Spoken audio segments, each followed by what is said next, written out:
Vous écoutez la leçon biblique de l'Église de la Science chrétienne indépendante de Plainfield, située à Plainfield, New Jersey, États-Unis d'Amérique. Leçon du dimanche 12 avril 2020. Sujet: le péché, la maladie et la mort sont-ils réels? Texte d'or Habacuc. Ô Éternel, tes yeux sont trop purs pour voir le mal, et tu ne peux pas regarder l'iniquité. Lecture alternée, Psaume. Mon âme bénit l'Éternel, et n'oublie aucun de ses bienfaits. C'est lui qui pardonne toutes tes iniquités, qui guérit toutes tes maladies. Qui connaît ses égarements? Pardonne-moi ceux que j'ignore. Préserve aussi ton serviteur des orgueilleux, qu'il ne domine point sur moi. Alors je serai intègre, innocent de grands péchés. Les liens de la mort m'avaient environné, et les angoisses du sépulcre m'avaient saisi. J'étais en proie à la détresse et à la douleur, mais j'invoquerai le nom de l'Éternel. Ô Éternel, sauve mon âme. L'Éternel est miséricordieux et juste. Notre Dieu est plein de compassion. La Bible. Le serpent était le plus rusé de tous les animaux des champs que l'Éternel Dieu avait fait. Il dit à la femme: Dieu a-t-il réellement dit: vous ne mangerez pas de tous les arbres du jardin? La femme répondit au serpent: nous mangeons du fruit des arbres du jardin. Mais quant au fruit de l'arbre qui est au milieu du jardin, Dieu a dit: vous n'en mangerez point, et vous n'y toucherez point de peur que vous ne mouriez. Alors le serpent dit à la femme: vous ne mourrez point. Mais Dieu sait que le jour où vous en mangerez, vos yeux s'ouvriront, et que vous serez comme des dieux, connaissant le bien et le mal. La femme vit que l'arbre était bon à manger et agréable à la vue, et qu'il était précieux pour ouvrir l'intelligence. Elle prit de son fruit et en mangea. Elle en donna aussi à son mari, qui était auprès d'elle, et il en mangea. Les yeux de l'un et de l'autre s'ouvrirent. Ils connurent qu'ils étaient nus. Et ayant cousu des feuilles de figuier, ils s'en firent des ceintures. Alors ils entendirent la voix de l'Éternel Dieu qui parcourait le jardin vers le soir, et l'homme et sa femme se cachèrent loin de la face de l'Éternel Dieu, au milieu des arbres du jardin. Mais l'Éternel Dieu appela l'homme et lui dit: où es-tu? Il répondit: j'ai entendu ta voix dans le jardin et j'ai eu peur parce que je suis nu, et je me suis caché. Et l'Éternel Dieu dit: qui t'a appris que tu es nu? Est-ce que tu as mangé de l'arbre dont je t'avais défendu de manger? L'homme répondit: la femme que tu as mise auprès de moi m'a donné de l'arbre, et j'en ai mangé. Et l'Éternel Dieu dit à la femme: pourquoi as-tu fait cela? La femme répondit: le serpent m'a séduite, et j'en ai mangé.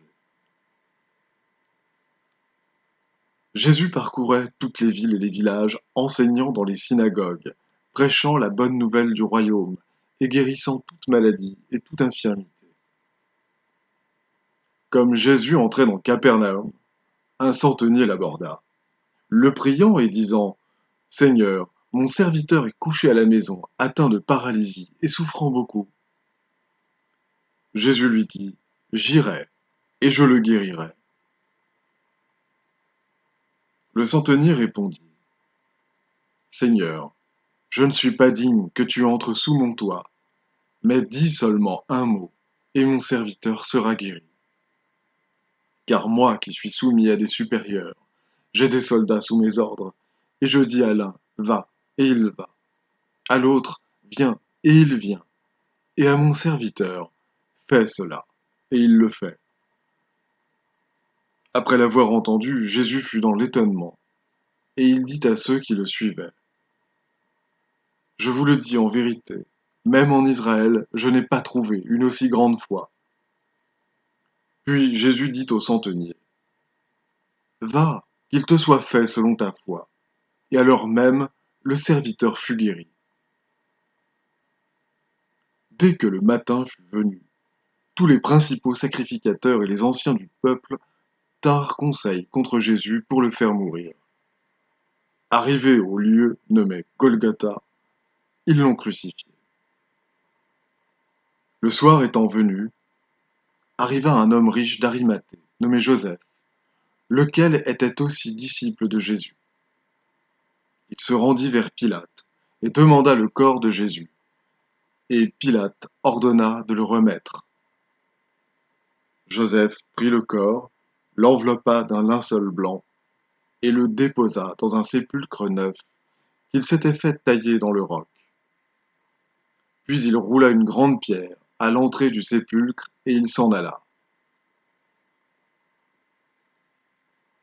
Après le sabbat, à l'aube du premier jour de la semaine, Marie de Magdala et l'autre Marie allèrent voir le sépulcre.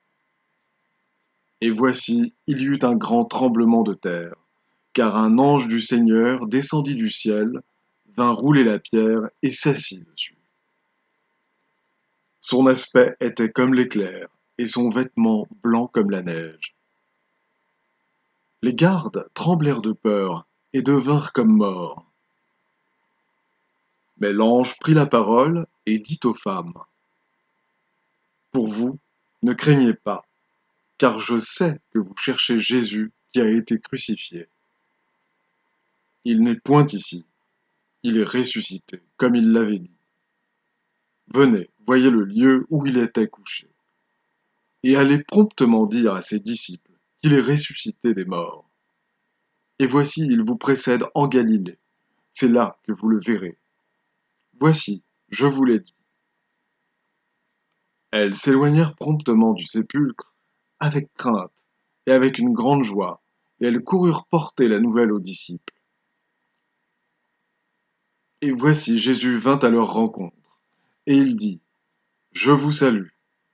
Elles s'approchèrent pour saisir ses pieds, et elles se prosternèrent devant lui. Alors Jésus leur dit, Ne craignez pas, allez dire à mes frères de se rendre en Galilée, c'est là qu'ils me verront.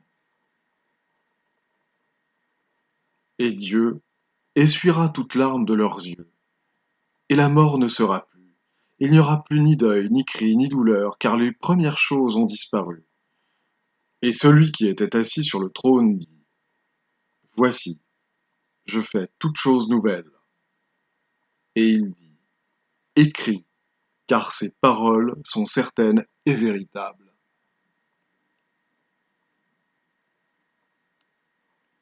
Je vais maintenant lire les passages corrélatifs tirés du livre d'études de la science chrétienne, Science et santé, avec la clé des Écritures de Mary Baker Eddy. L'homme est incapable de pécher, d'être malade et de mourir. L'homme réel ne peut s'écarter de la sainteté, et Dieu de qui l'homme émane ne peut engendrer la capacité ni la liberté de pécher. Toute réalité est en Dieu et sa création harmonieuse et éternelle. Ce qu'il crée est bon, et il fait tout ce qui est fait. Par conséquent, la seule réalité du péché, de la maladie ou de la mort est le fait terrible que les irréalités paraissent réelles à la croyance humaine erronée, jusqu'à ce que Dieu leur arrache le masque. Elles ne sont pas vraies parce qu'elles n'émanent pas de Dieu. Nous apprenons en science chrétienne que toute inharmonie de l'entendement mortel ou du corps mortel est une illusion, ne possédant ni réalité, ni identité, bien que paraissant réelle et identique. La science de l'entendement détruit tout mal. La vérité, Dieu, n'est pas l'auteur de l'erreur. Le péché, la maladie et la mort doivent être classés comme effets de l'erreur. Le Christ est venu abolir la croyance au péché. Le Dieu principe est omniprésent et omnipotent. Dieu est partout, et rien en dehors de lui n'est présent ni puissant. Le Christ est la vérité idéale qui vient guérir la maladie et le péché par la science chrétienne et attribue tout pouvoir à Dieu. Jésus est le nom de l'homme qui, plus que tous les autres hommes, a présenté le Christ, la vraie idée de Dieu, guérissant les malades et les pécheurs et détruisant le pouvoir de la mort. Nous devrions nous rappeler que la vie est Dieu et que Dieu est omnipotent. Ne comprenant pas la science chrétienne, les malades ont en général peu de foi en elle avant d'en avoir ressenti l'influence bienfaisante. Cela prouve qu'en de tels cas, ce n'est pas la foi qui guérit. À leur insu, les malades plaident en faveur de la souffrance au lieu de plaider contre elle. Ils en admettent la réalité tandis qu'ils devraient la nier. Ils devraient plaider contre le témoignage des sens trompeurs et soutenir l'immortalité de l'homme et sa ressemblance éternelle avec Dieu. De même que le grand exemplaire, le guérisseur devrait parler à la maladie comme quelqu'un ayant autorité sur elle, laissant l'âme dominer le faux témoignage des sens corporels et affirmer ses droits sur la mortalité et la maladie. Le même principe guérit à la fois le péché et la maladie. Lorsque la science divine vaincra la foi dans l'entendement charnel, et que la foi en Dieu détruira toute foi dans le péché et dans les méthodes matérielles de guérison, alors le péché, la maladie et la mort disparaîtront.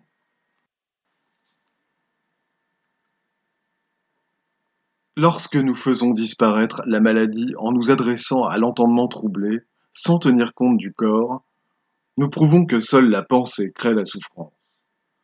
L'entendement mortel gouverne tout ce qui est mortel. La vérité ne fait pas de loi pour régler la maladie, le péché et la mort, car ceux-ci sont inconnus à la vérité et ne devraient pas être reconnus en tant que réalité. La matérialité, si odieuse à Dieu, se voit déjà dans la détérioration rapide de l'os et de la chair retirés à Adam pour former Ève. La croyance à une vie et à une intelligence matérielle ne fait qu'empirer à chaque pas. Mais l'erreur a son jour de gloire supposé et se multiplie jusqu'à sa fin. La vérité, interrogeant l'homme sur sa connaissance de l'erreur, constate que la femme est la première à avouer sa faute. Elle dit : « Le serpent m'a séduite et j'ai mangé ce fruit. » Comme si, humble et pénitente, elle disait : « Ni l'homme ni Dieu ne seront responsables de ma faute. » Elle a déjà compris que le sens corporel est le serpent. Aussi est-elle la première à abandonner la croyance à l'origine matérielle de l'homme et à discerner la création spirituelle. C'est ce qui permit ensuite à la femme d'être la mère de Jésus et de voir au sépulcre le Sauveur ressuscité, qui devait bientôt manifester l'homme impérissable de la création de Dieu.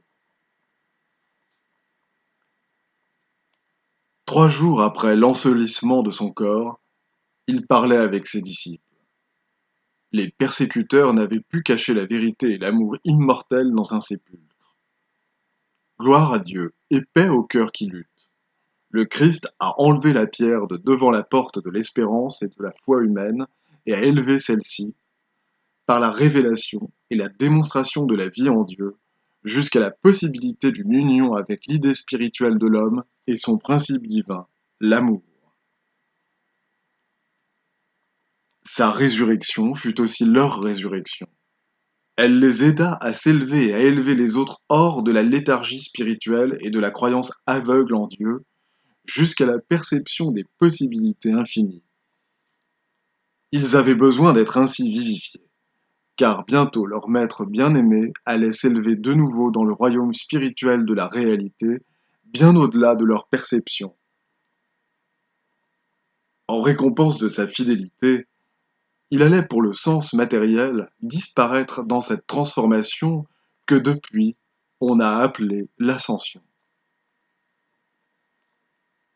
Quand nous apprendrons que la maladie ne peut détruire la vie et que la mort ne rachète pas les mortels du péché ou de la maladie, cette compréhension nous éveillera à une vie nouvelle. Elle vaincra tant le désir de mourir que la terreur de la tombe, et détruira ainsi la grande crainte qui obsède l'existence mortelle. Si l'on abandonnait toute foi en la mort ainsi que la crainte de son aiguillon, cela élèverait la norme de la santé et des mœurs bien au-dessus de son niveau actuel, et nous mettrait à même de tenir haut la bannière du christianisme avec une foi inébranlable en Dieu, en la vie éternelle. Le péché engendra la mort, et la mort disparaîtra avec la disparition du péché. L'homme est immortel, et le corps ne peut mourir, car la matière n'a pas de vie à abandonner. Les concepts humains nommés matière, mort, infirmité, maladie et péché sont tout ce qui peut être détruit. Que le désintéressement, la bonté, la miséricorde, la justice, la santé, la sainteté, l'amour, le royaume des cieux règnent au-dedans de nous, et le péché, la maladie et la mort diminueront jusqu'à ce qu'ils disparaissent finalement.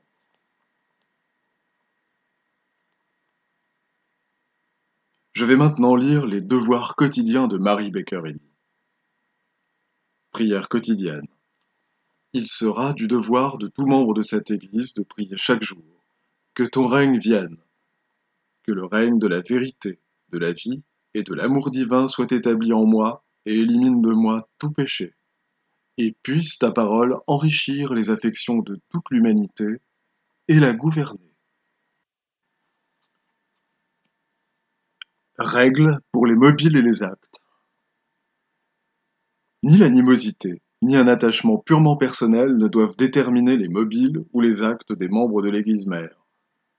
Dans la science, l'amour divin seul gouverne l'homme, et un scientiste chrétien reflète les 12 aménités de l'amour en réprouvant le péché et en manifestant un véritable esprit de fraternité, de charité et de pardon. Les membres de cette Église doivent journellement veiller et prier pour être délivrés de tout mal, pour ne pas prophétiser, juger, condamner, conseiller, influencer ou être influencés d'une manière erronée. Vigilance face aux devoirs.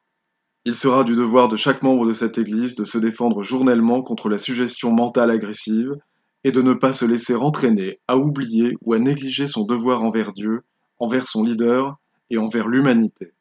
Par ses œuvres, il sera jugé et justifié ou condamné.